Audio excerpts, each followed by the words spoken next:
If your Henry Hoover cable is jammed and not winding in and out, this video is going to solve it. It's absolutely free, you don't need any parts and anyone can do it. We're going to start by removing Henry's hat.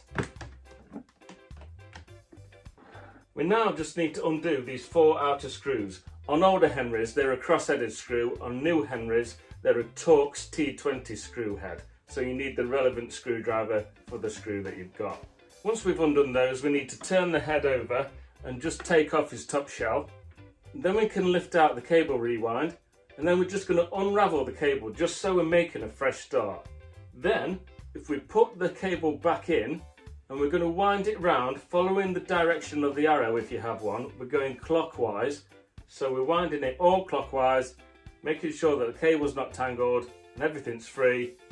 And then, once you've done that, you can put the shell back on, just making sure that this entry point is in place. This fits like so.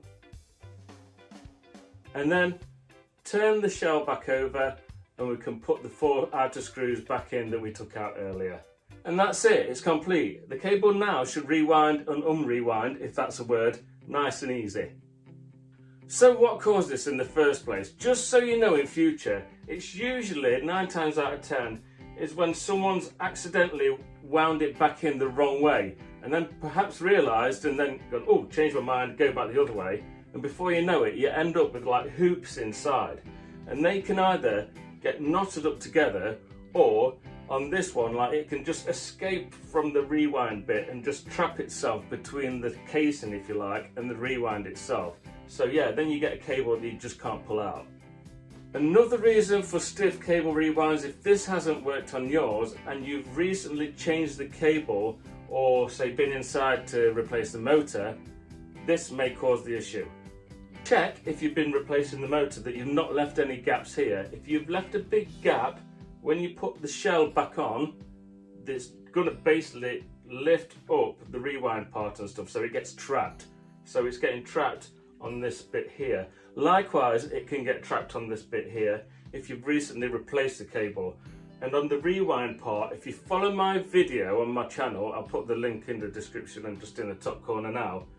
If you follow that video, I have to line up the top casing of this rewind and the bottom part perfectly.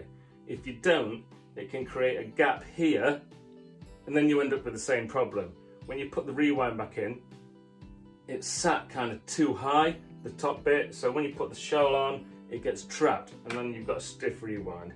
So yeah, if you've recently changed the cable or the motor, just go back in, I'm ever so sorry, just revisit what you've done, make sure everything's perfectly aligned and that there's no gaps that's causing this little problem.